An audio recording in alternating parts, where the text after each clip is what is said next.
Dear ladies and gentlemen, I'm WENXING from the 1st Medical Center of the People's Liberation Army General Hospital.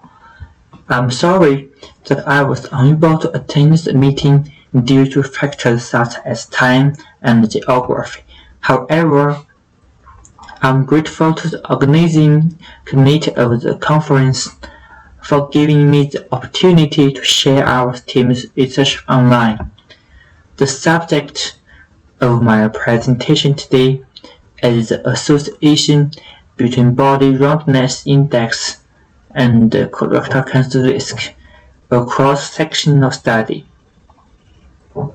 Next, I will focus on 4 aspects: background, methods, results, and conclusion. Colorectal cancer is one of the most common malignant tumors in the world. According to the latest global cancer statistics, colorectal cancer has the 3rd highest incidence and the 2nd highest mortality of all cancers.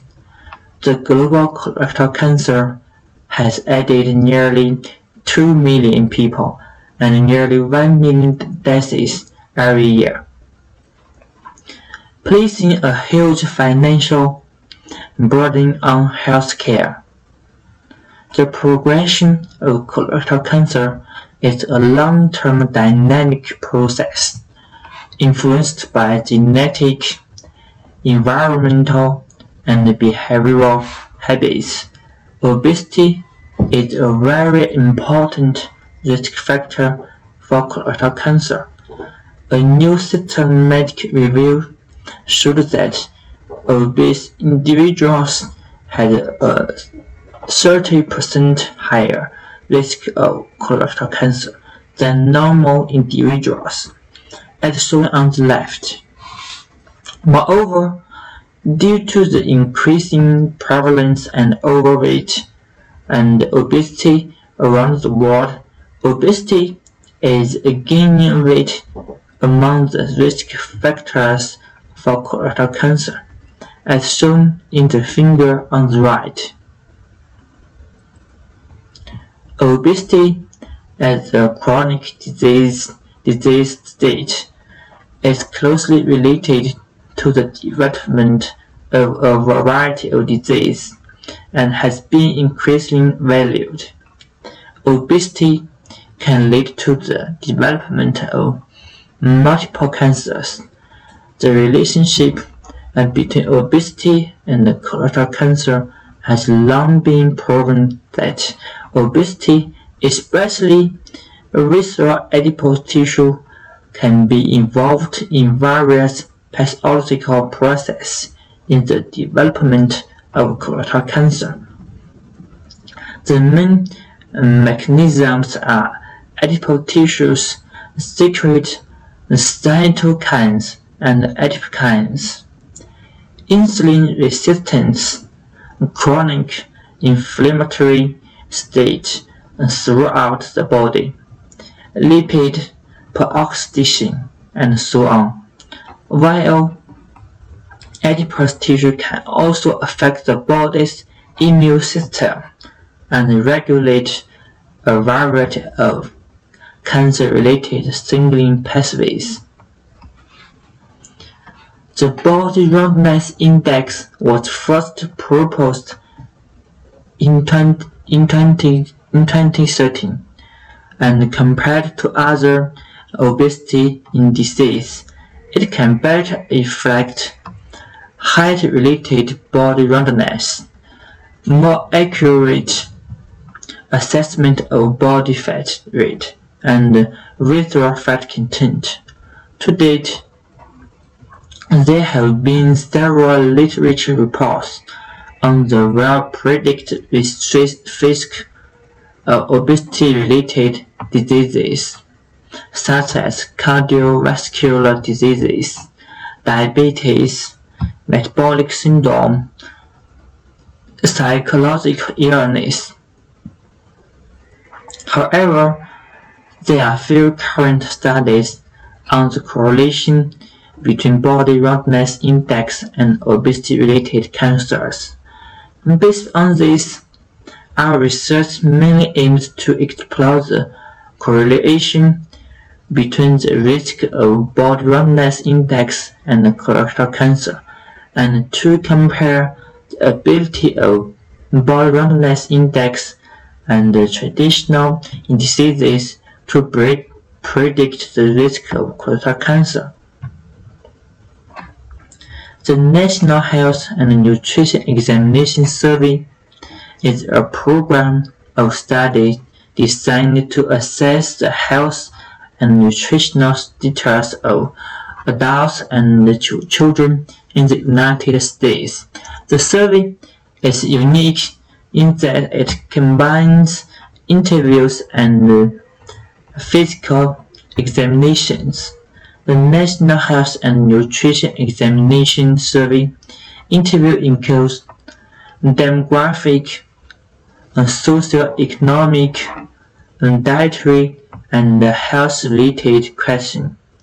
The examination component consists of medical, dental, and physiological measurements, as well as laboratory tests administered by highly trained medical personnel. Findings from this survey can be used to determine the prevalence of major diseases and risk factors for diseases. Information can be used to assess nutritional status and its association with health promotion and disease prevention. We extracted data from the database for 2012 and to 2020, excluding participants younger than 80 years old and height, waist circumference, and colorectal cancer date missing, and eventually included 53,766 participants in the non-colorectal and colorectal cancer groups. Here are our results. Demographic and clinic data about the study participants were displayed in Table 1, which were based on the diagnosis of colorectal cancer. And different from the non-colorectal cancer group, the colorectal cancer group was generally older, exercised less, and had significantly higher levels of triglyceride, low-density lipoprotein, cholesterol, and fasting blood glucose. Body mass index, waist circumference, weight, waist height ratio, and body roundness index. All of these are higher level for the colorectal cancer group.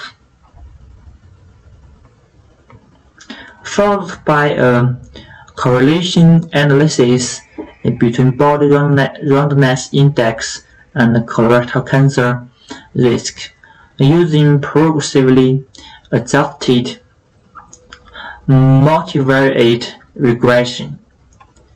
In Table 2, the first quartile interval of body roundness index as a control.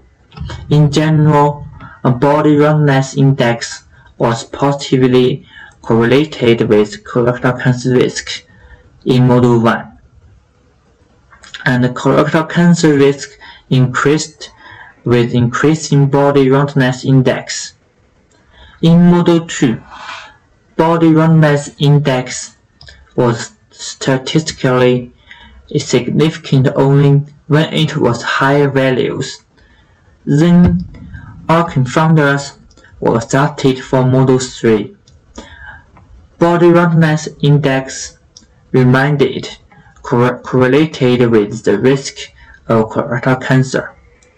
This tested an association between body roundness index and colorectal cancer risk. Next, by using a stratified analysis in conjunction with Model 3, the stability of the correlation between body roundness index and colorectal cancer risk was further confirmed in different populations in Figure 2. As a result of stratification by gender, body roundness index was significantly correlated with colorectal cancer risk in the third and fourth quartile intervals in men. The same was true among women.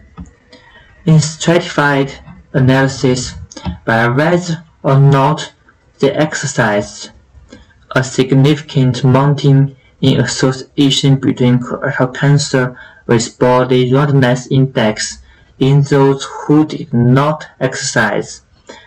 Stratified by body mass index, the most common anthropometric index in daily life.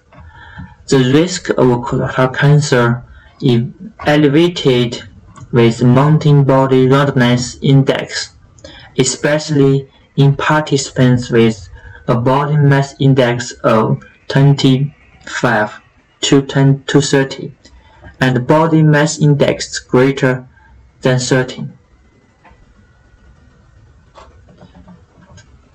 We all know that body mass index and the weight are the most extensively used anthropometric indices, while commonly used diseases reflecting central obesity are waist circumference and waist height ratio. Therefore, area under the curve was calculated to contrast the accuracy of body roundness index and different anthropometric diseases in forecasting colorectal cancer risk in Figure 3.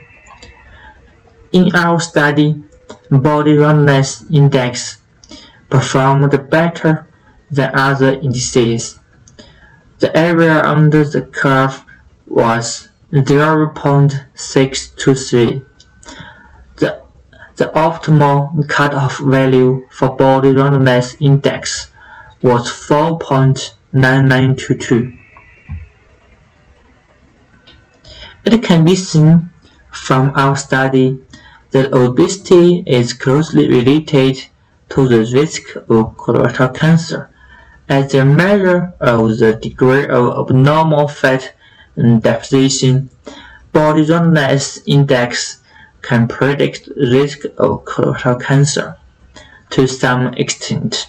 So, if you are obese and at high risk for colorectal cancer, what can you do to reduce your risk of being abnormal fat? Perhaps the following steps will help you. Reasonable diet. Eat less fried, high-calorie food. Prioritize getting good sleep. Exercise regularly. Abstain from tobacco and drinking. Reduce stress. However, to lower your risk of storing visceral fat is a long-term process, not a quick fix. Hurry up and act. Keep it up and you will gain a strong, healthy body. In conclusion, our study indicated that increased body roundness index is significantly linked to colorectal cancer risk, especially in inactive overweight and obese individuals. Compared with traditional anthropometric indices, for example weight, body mass index, waist circumference, and waist-height ratio, body roundness index is more powerful in predicting the risk of colorectal cancer, and it is more convenient and efficient. This study aims to raise public awareness of the correlation between visceral fat represented by body roundness index and cancer, early prevention and intervention of tumors is essential to actively guide the masses to lose weight, especially to reduce abnormal fat deposits which can benefit. The study was conducted by a team led by Professor Dong Guanglong of the People's Liberation Army General Hospital. If you have any part you want to communicate with me, please feel free to send me an email. Finally, I would like once again to thank the organizing committee of the conference for giving me this opportunity to share and communicate. I wish the conference a complete success. Thank you for your attention.